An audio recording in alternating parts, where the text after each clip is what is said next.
we welcome our Pastora Sonia for the word of God.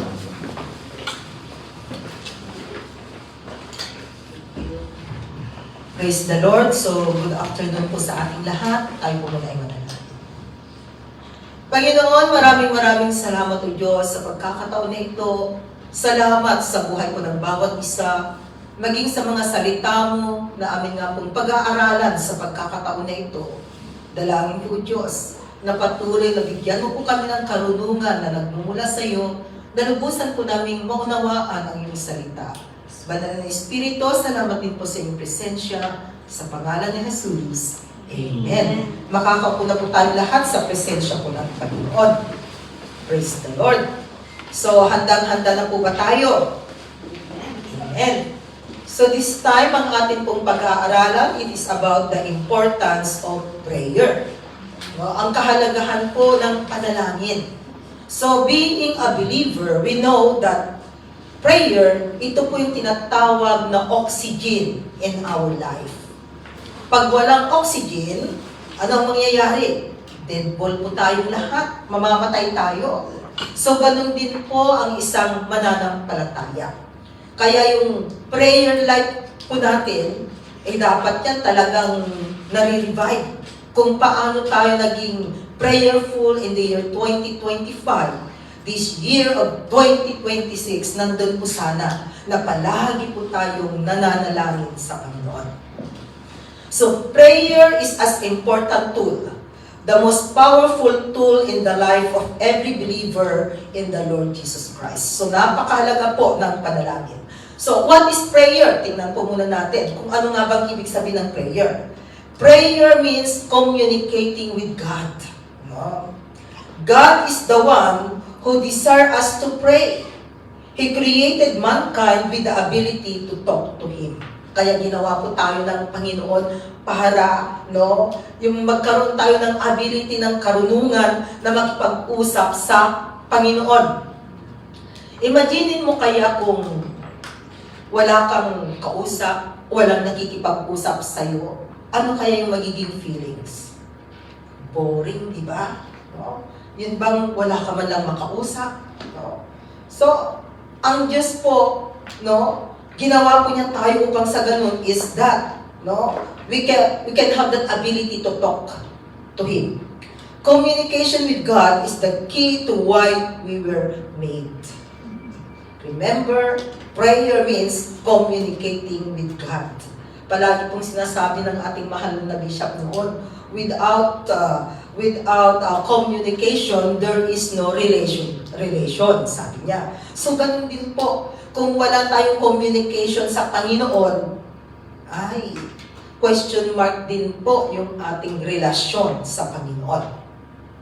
So, God invite us to come to Him in prayer. The telephone number of God, sabi doon in Jeremiah 33 verse 3, this is the telephone number of God. Call to me and I will answer you and tell you great and unsearchable things you do not know. So ito po yung telephone number na kahit na sabay-sabay po tayong tumawag, ay hindi po siya busy line. No? Hindi katulad pag tinawagan mo isang kaibigan, wala na busy. No? Kahit nag-dial ka, busy ang nakalagay doon. Pero ito po yung telephone number na kahit nasabay-sabay tayo, God is able to answer us. At ang sabi ni Lord, call to me, tumawag lamang kayo sa akin. At ang kanyang pangako, and I will answer you and tell you.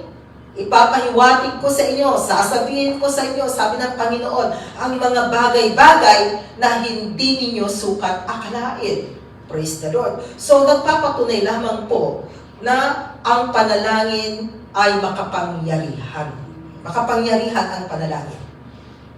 So, another is that prayer is as essential to our spiritual life as breathing is to our natural life. Yeah.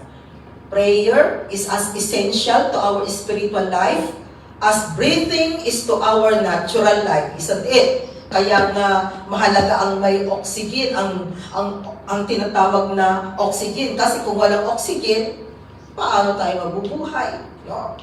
We cannot live effectively for God without a healthy prayer life. So we need to have a healthy prayer life. No? Sana yung prayer life natin, ito sana yung panatilihin nating healthy, yung ating prayer life. No?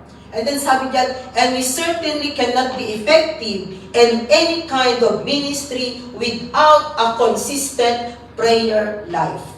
Hindi po tayo magiging epektibo sa ating ministry, sa ating ginagawa sa Panginoon, kung hindi po tayo prayerful.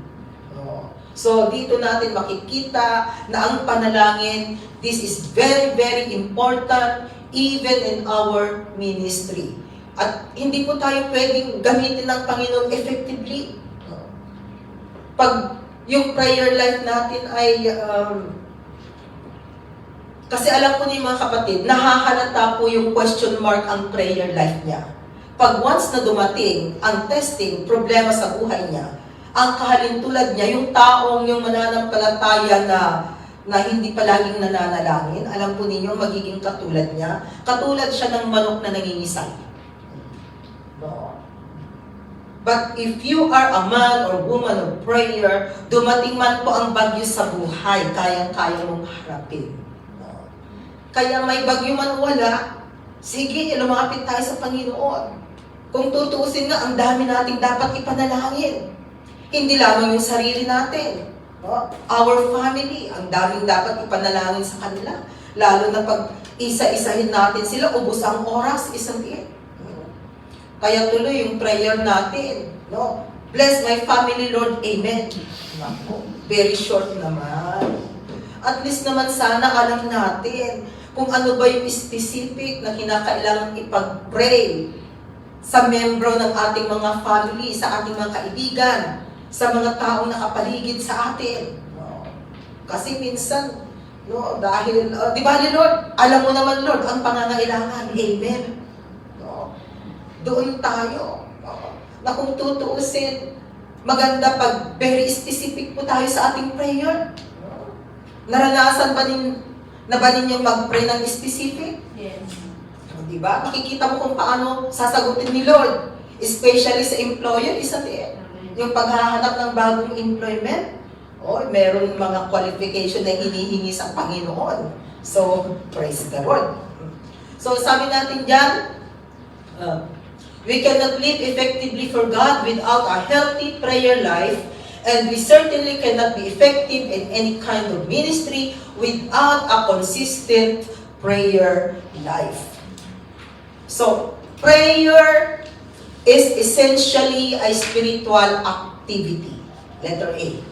Prayer is essentially a spiritual activity. No? Spiritual activity po ang prayer. No? Hindi lamang po yung natural activity ang alam natin.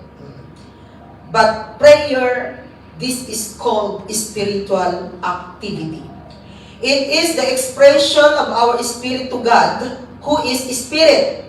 It is joining and merging of our spirit with His Spirit. So kung nananalangin po tayo, because we know that God is Spirit, isn't it? And we as a man, we have that Spirit.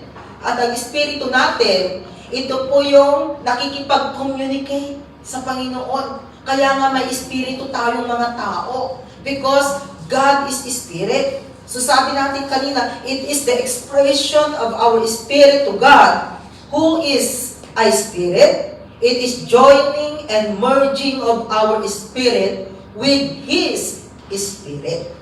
Ganun po yung prayer. So, prayer is not an intellectual activity. Okay. Ang prayer, it is not intellectual activity. Kaya tingnan po ninyo, ang prayer, di ba, galing sa puso natin. Siguro maaaring meron sa atin, ang panalangin noon, kinakailangang merong memorize yung prayer, o di kaya merong book na ginagamit in order to pray. No? Pero makikita po natin dito that prayer is not an intellectual activity.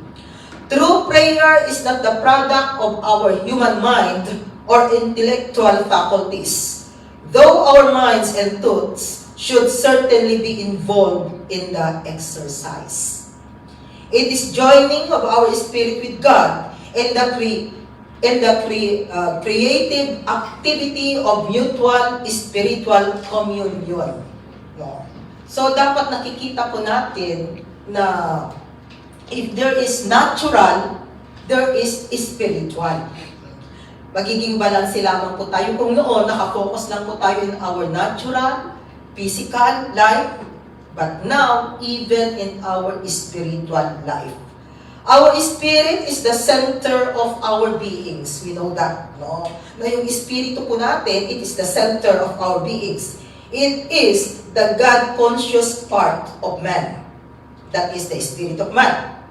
We are essentially and primarily spiritual being, housed in physical bodies, and operated by our mental faculties.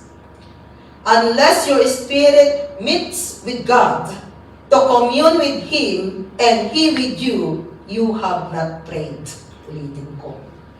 Kaya ang panalangin, talagang mararamdaman mo na you are praying. Hindi yung nananalangin ka pero hanggang sa bunganga lamang, wala naman sa puso, hindi mo naman nararamdaman.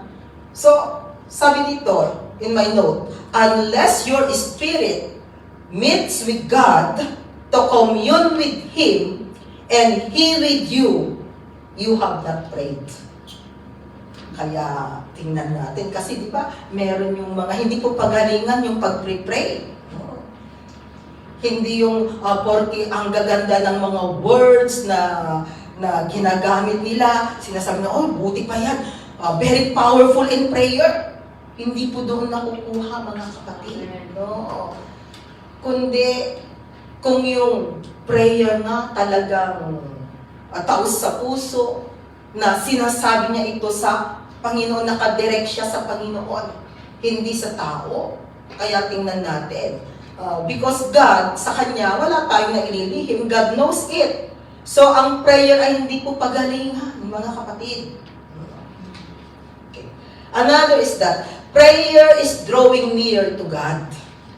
Number 3 natin, na meaning ng prayer. Prayer is drawing near to God. Yung paglapit sa Panginoon.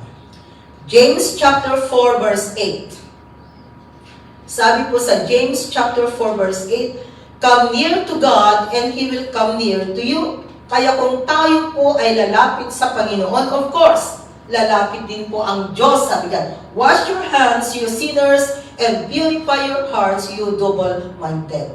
So, pwede tayong lumapit sa Panginoon, nakakalapit po tayo sa Kanya through prayers. Kaya sabi yan, prayer is drawing near to God. Kung gusto po natin na mapalapit tayo sa Diyos, kapatid, makipag-communicate ka sa Kanya.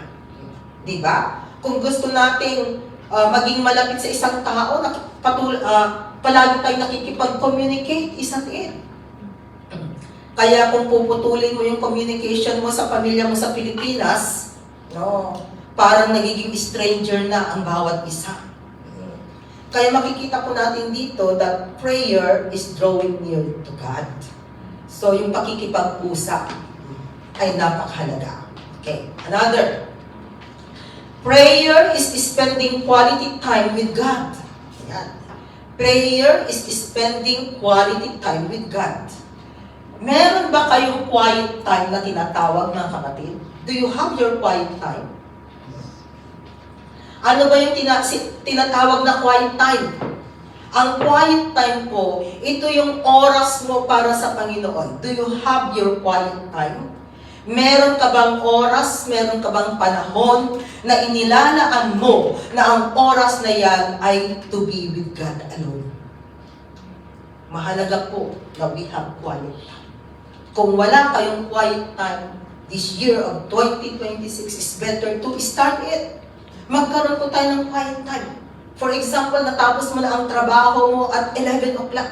Sabihin na natin, 11 to 11:30, kahit na 30 minutes lang. No? Na during that time, pagsapit ng oras na yan, ilaan mo yan para sa Panginoon. Para lamang sa Kanya. It's very, very important, mga kapatid, to have a quiet time. At hindi lamang yan. Do you have prayer partners? Hello, tanungin mo yung katabi mo, meron ka bang prayer partner? You don't have, you look for someone. No? Maghanap tayo. Maaaring friend natin, relatives natin, no? Kaibigan na mananampalataya. Ang ganda po ng may prayer partner, mga kapatid. Kasi in that prayer partner, andun yung commitment eh. Mag-usap kayo. Lalo na ngayon may mga telephone, di ba? Ano yung ability, time na available ka? For example, available ako ng 9 o'clock, tapos na ako, o sige. During 9 o'clock, magtawagan tayo, mag-pray. Pwede ninyong gawin. Kung hindi man, bawal man yung magsalita, you can do it by yourself. No? Sabay kayo. At 9 o'clock, sige, ipag-pray mo siya. Ganon din ikaw, ipag-pray mo siya. No? So, ang ganda po ng may prayer partner. And then, pwede mong sabihin sa kanya, yung prayer request ko, ganito ganito, ganito. At makikita mo, mga kapatid, na talagang mapapalakas ka. Kasi there are time na, di ba, parang nanghihina ka, parang ayaw mong manalangin. Hindi mo maintindihan minsan yung sarili mo. Do you experience that one? Di ba? Dumarating tayo doon na parang, ano kaya ito? Bakit ganito? You know, if you have prayer partner, no? Yung prayer partner mo ay nag-pray pala sa'yo. No? Kaya ang ganda po ng may prayer partner kasi kung dumarating yung time na parang nanghihina ka sa iyong panalangin, there is someone who is praying for you. At ganun din siya. Yun pala, dahil nasa obligado ka na ipag-pray siya. Kasi it's a commitment between you and your prayer partner. Kaya kahit na medyo tinatamad ka, may obligasyon ako. Lord, ipag-pray ko nga si ganito, si ganito, si ganito. Diba? So, it will motivate you also to pray. So, ang ganda po mga kapatid. Maghanap po kayo ng inyong mga prayer partner. At, makikita natin the power of prayer. So, prayer is spending quality time with God. Quiet time, and at the same time, we need to have a prayer partner. An attitude of surrender and submission. Ito kasi yung nangyayari. During our quality time with God, no, makikita natin dito, ito yung time na talagang you surrender your life. Nandun na sinasabi mo na, Panginoon, no, ang buhay ko ay alay para sa iyo. Kaya mahalaga po yan, mga kapatid. Okay, number 5 natin. Prayer is sharing our heart with God. Prayer is sharing our heart with God. Talagang nandun na, although God knows kung ano yung laman ng puso natin, alam ni Lord yung isipan natin, alam ni Lord yung ginagawa natin, pero alam po ninyo mga kapatid, napakaganda po na you can share your heart with God. Kung sa tao hindi mo siya magawa, pero sa Panginoon, very open ka. No? Na, although God knows it, pero napakaganda at napakagaan po pag totally na ibinubuhos mo sa Panginoon yung laman ng puso mo, isn't it? Yung kabigatan ng puso mo, yung nangyayari sa'yo, pwede nating sabihin sa Panginoon, we can share to God. Psalm 61 verse 2. Sabi po dyan. And Psalm 61 verse 2, from the ends of the earth, I call to you. I call as my heart grows faint. Lead me to the rock that is higher than I. So praise the Lord. Through prayer, talagang naibubuhos natin, no? Yung kung ano yung gusto natin, no? Kung ano yung nangyayari sa atin, no? Kaya napakaganda po na tayo ay talagang lumalapit sa Panginoon. Another, prayer involves waiting upon God. Minsan ito yung nakakalimutan natin. No? Pag hindi na sinagot ni Lord yung panalangin natin, ay wala na. Remember Abraham? Napakatagal ng panahon. Nangako si Lord, no? Sa pagkakaroon niya ng anak, 25 years of waiting.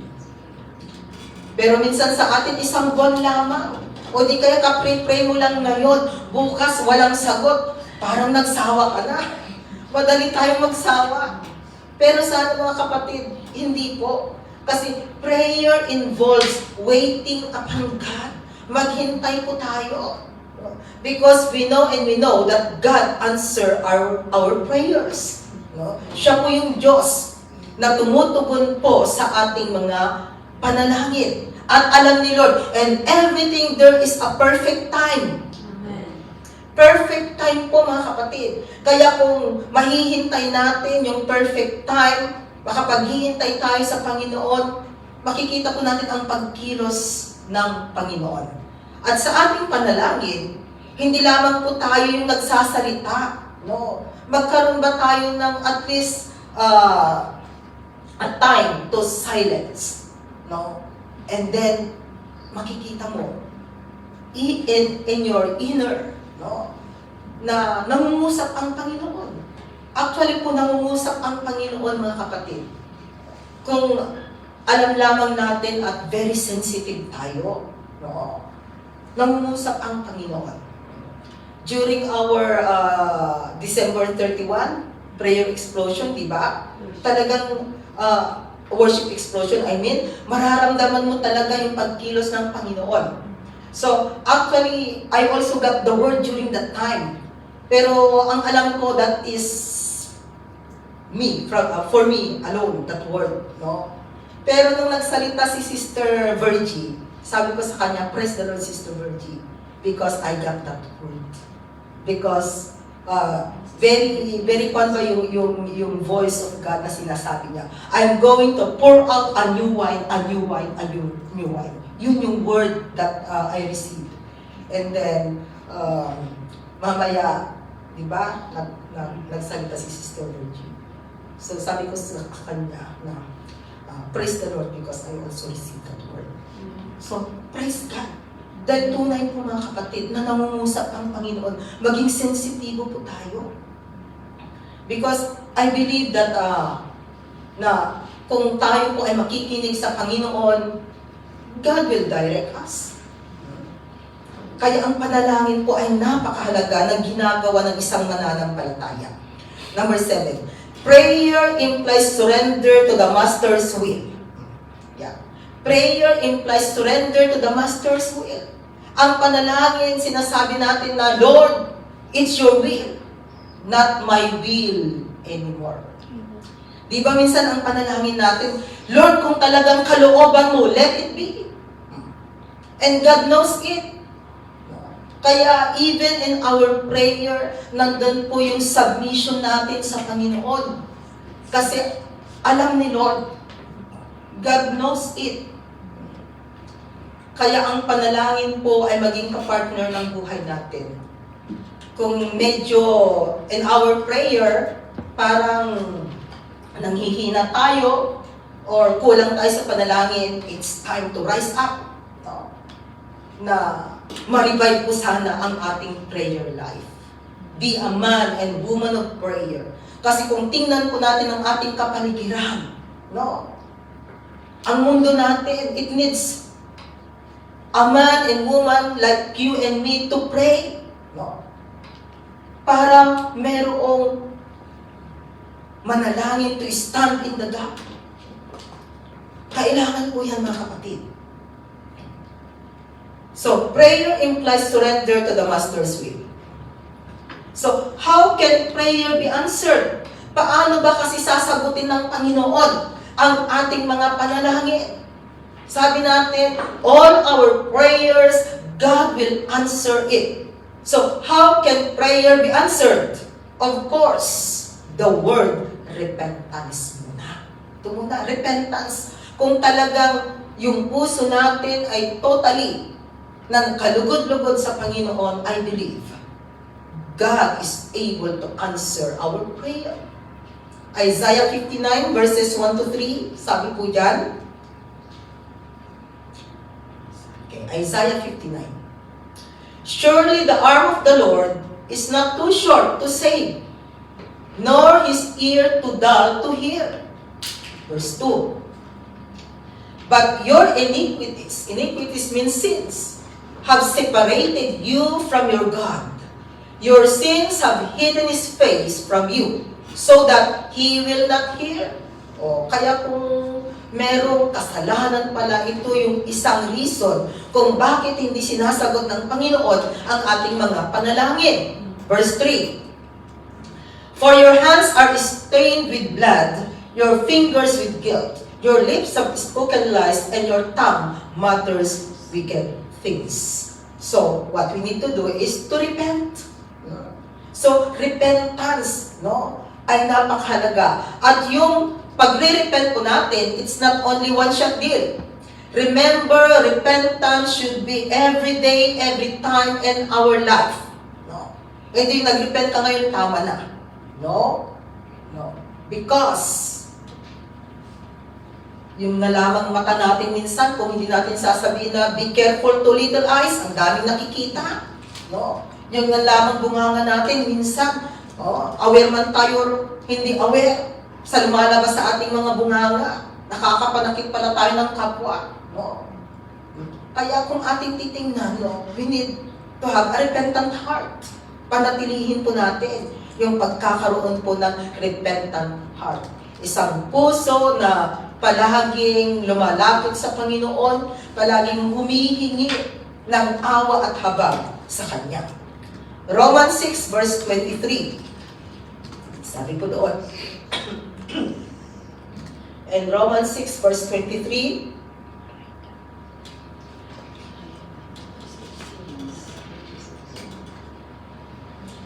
Wala bang Romans 6 verse 23? Yeah.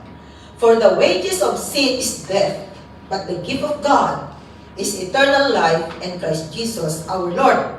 So, ang kabayaran ng kasalanan ay kamatayan. Kaya nga po ang kasalanan na yan ang dahilan kung bakit mayroong gap between God and man. Because of sin. So, the only remedy is to repent. Dahil tunay po ang kabayaran ng kasalanan ay kamatayan. Pero ang regalo ng Diyos ay ang buhay na walang hanggan na bigay or handog ng ating Panginoong Jesus. Kaya, salamat sa ating Panginoon. So, as long as man remains sinful, mananatili po tayo that in the eyes of God, we are sinful, mga kapatid. As long as man, remains not sinful and not wicked, his prayer can be answered by God, and God is able to save him. Kaya yun pala yung dapat natin gawin. Pag tayo pala ay nakakalugot sa mata ng Panginoon, I believe, sasagutin ni Lord ang ating mga kahilingan. Alam ni Lord kung ano po yung nakakabuti sa atin. Alam ni Lord kung ano yung nais natin, even the desires of our heart. God is able to give unto us. Kaya, kailangan po natin, sabi ko kanina, we need to have a repentant heart. Dahil ito po, yung nais ng Panginoon, na tayo ay maging kalugod-lugod sa Kanyang harapan. And another, ito yung tinatawag na blameless or become righteous. Para sagutin ni Lord yung ating mga kahilingan, mga kapatid, we need to become righteous. And Psalm 34 verse 15. Tingnan muna natin ang Psalm 34 verse 15. Sabi diyan, "The eyes of the Lord are on the righteous, and His ears are attentive to their cry." Kaya kung tayo ay nagiging matuwid sa paningin ng Panginoon, very attentive daw po ang Panginoon na pakikinggan ang bawat panalangin natin. Ang bawat dasal natin, pinapakinggan ng Panginoon. Kaya napakaganda, mga kapatid, na panatilihin po natin na mamuhay po tayo na may kabanalan sa mundong ito. Become righteous, sabi natin. And Psalm 34 verse 19, another supporting verse, sabi ulit dyan, "A righteous man may have many troubles." Dumating man po ang mga testing, trials sa buhay natin. "But the Lord delivers him from them all." Pero makikita po natin ang Panginoon that He is able to deliver us. Kaya panatilihin po natin na tayo ay mamuhay ng may kabanalan sa mundong ito dahil ito po ang hanap ng Panginoon. Kaya kung tayo po ay banal, no, righteous, become righteous in His sight, God is able to answer our prayer. Why does God need our prayer? Bakit nga ba? No, yun naman pala ang Lord, alam niya ang pangangailangan natin. Pero bakit? Bakit kinakailangan na tayo ay manalangin? No? Why does God need our prayer? Sabi ko dyan, not for Him, but for us. Ang galing ni Lord, No? Yung bang nanghihingi siya ng isang bagay, humihiling siya ng isang bagay, hindi para sa Kanya, kundi para sa atin. Makikita ba natin ito sa tao? Sa tao, parang sandali. Kung tao ang pag-uusapan, yung tao niyan, humihingi yan, no? Kasi, no, para papalitan niya. Diba? Ganun minsan ang tao. Hihiling, may kapalit. Pero ang Panginoon, no, humihingi. At ang hinihingi ng Panginoon ay ang panalangin natin.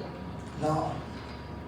At yun pala ay para sa ikabubuti natin. So not for Him, but for us, mga kapatid.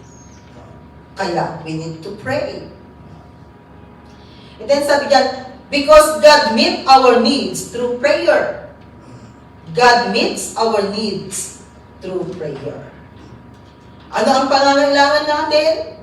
Through prayer. God is able to give it unto us. Kaya, ano ba yung pangangailangan mo, kapatid? Ano ba ang naisin mo sa buhay mo? Ano ba ang gusto mo? Sabi po dyan, idaan natin sa panalangin. And God is able to give unto us. It is precisely because in the wisdom and purpose of God, He has ordained that He will meet our needs in response to our prayerful petition. Kaya, napakaganda. So kung gusto natin ng maraming pagpapala, di bigyan natin ng maraming prayers ang Panginoon, isn't it? The more you pray, the more blessing you will receive. Kaya kung at saka magandang merong prayer notebook, meron din ba kayong prayer notebook? Maraming wala sa inyo, ha? Yan. Maganda po kung may notebook tayo. Medyo yung mga prayers mo. Yan. Makikita mo kung paano siya sinasagot ni Lord. And every time na sinasagot ni Lord, may remarks doon. No? Answered prayer. Ganito ang ginawa ni Lord. Ganito, ganito. At alam mo ninyo, it will give encouragement to you pag dumarating yung time na parang kang nanghihina. And then, you just open your prayer book. No? And then, makikita mo kung paano pala sinagot ni Lord ang iyong mga prayers, and you will be encouraged, mga kapatid.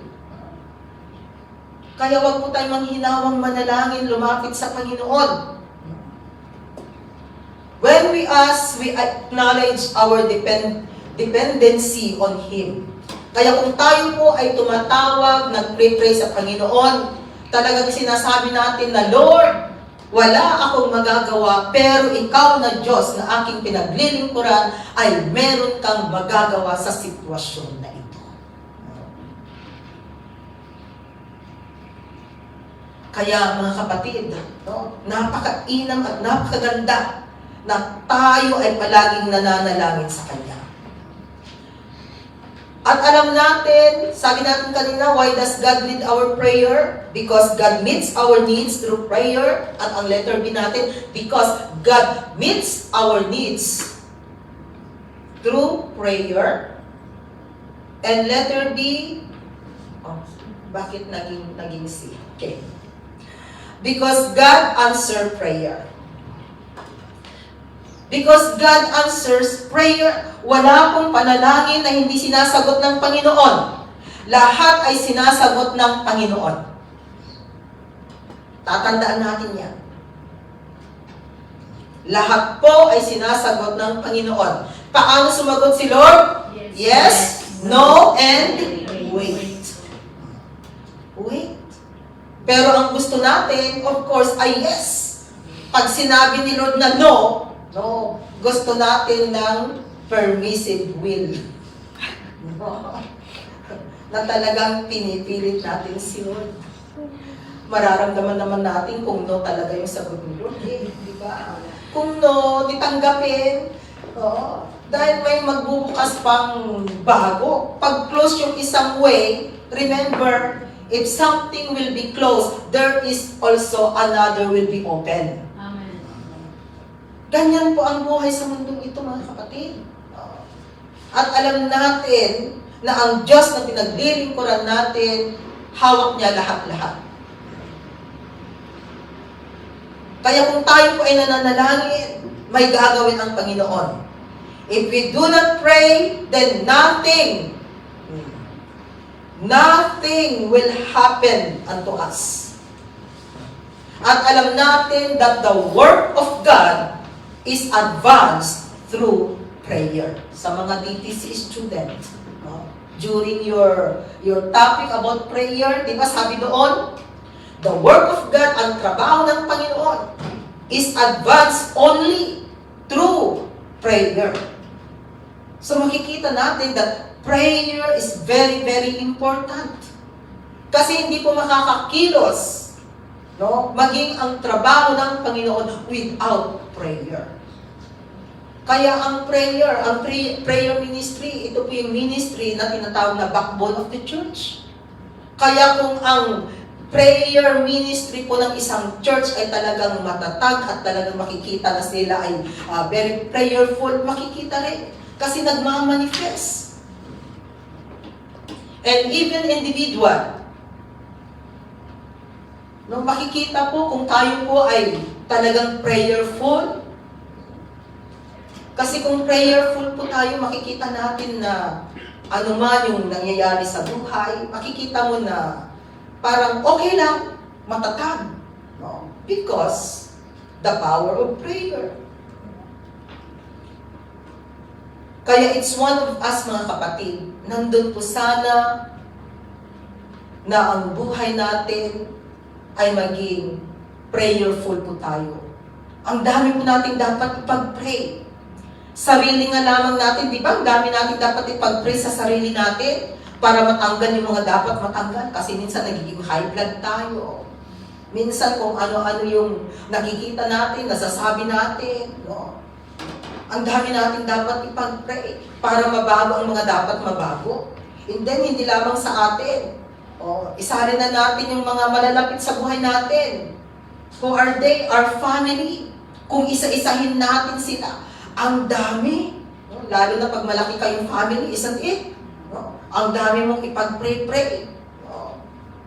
Ano yung pwede mong ipag-pray sa kapatid na ito? Ano ba yung nakikita mo na parang urgent na kinakailangan ipag-pray mo? Na kinakailangan mabago? Kung titingnan po natin, meron at meron tayong makikita na dapat ipag-pray sa kanila para matulungan natin. And remember, through prayer, kung gusto po natin tumulong sa ating kapwa, gamitin natin ang prayer. Because we can help other people through our prayer. Yun lamang nakasakay ka dyan sa bus and then nakakita ka ng, alam mo, parang taong nahihirapan. You can pray. Lord, kung sino man po yung tao yun, help that person. So ang panalangin, mga kapatid, ay napakahalaga. At bilang mga mananampalataya, ito po ay kakambal ng buhay natin. Kahapon, our prayer and fasting, isn't it? Ang sarap manalangin. Yun lamang nakikipag-agree tayo na nakikinig tayo doon sa naglilid ng prayers sa harapan. Damang-damang po. Damang-daman natin, di ba? Yung prayer na nag-a-agree lang tayo and then sinasabi natin, nag-speaking and tongue tayo, praise the Lord. At alam natin na kahit na physically, of course, dahil nga sa fasting, medyo gutom ang flesh. Pero ang kagandahan, mararamdaman natin spiritually, lumakas tayo, isang pin. Lumakas po tayo. Kaya yun yung kagandahan. Kaya nga every January 1 talagang andun yung ginagawa natin, prayer and fasting. Dahil ang sarap pong manalangin sa Panginoon. So, ganun din po mga kapatid, ang bawat isa sa atin. Na ito sana yung kaparte ng buhay natin na talagang bigyan natin ng time, bigyan natin ng oras.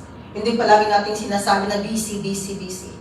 Yes, minsan ang katawan natin ay napapagod.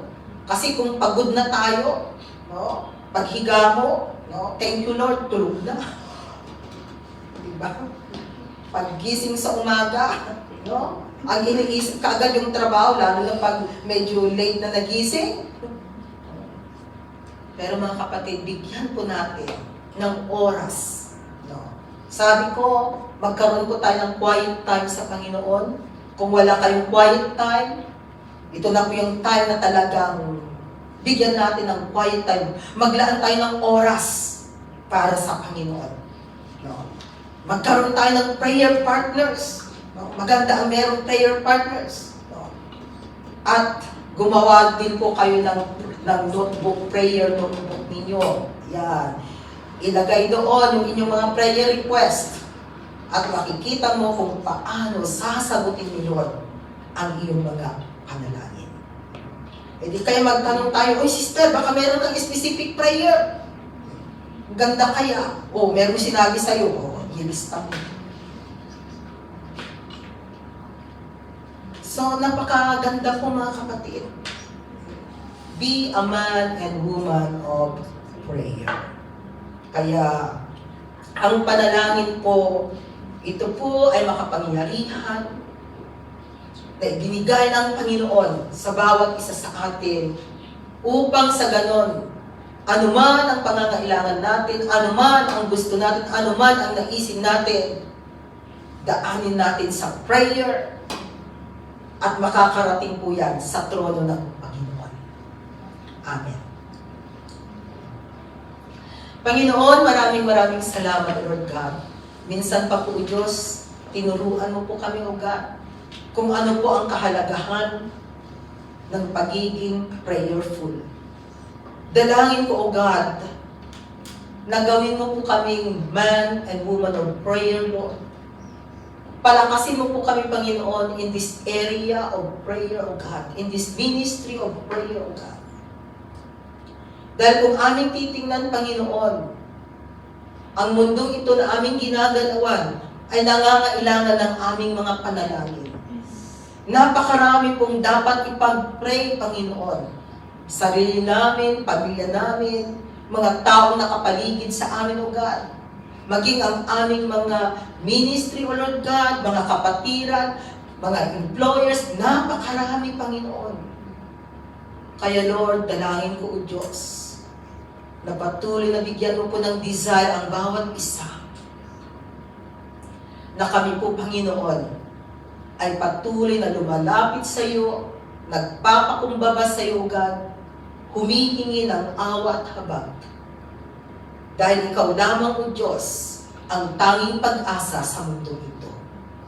Kaya maraming salamat, O God, dahil ikaw ang Diyos na aming pinaglilingkuran, na tumutugon sa lahat ng aming mga kahilingan. Maraming salamat, O Diyos, at ibinabalik ko sa iyong mataas na papuri sa pangalan ni Jesus.